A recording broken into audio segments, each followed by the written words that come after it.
Hindi totoo ang I love you kung walang effort. Ang totoong love, may consistency, may respeto, may effort, kahit walang okasyon.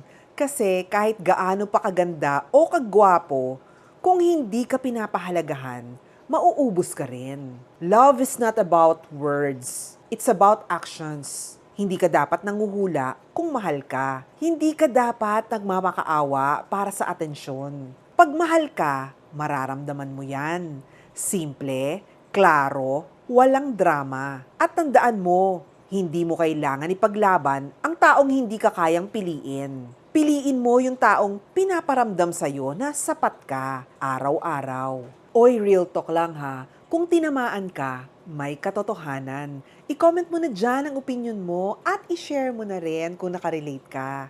Kung meron ka pang gustong topic para ma-discuss dito sa Real Talk, i-type mo na dyan. Maraming salamat. This is Ella. See you sa next Real Talk.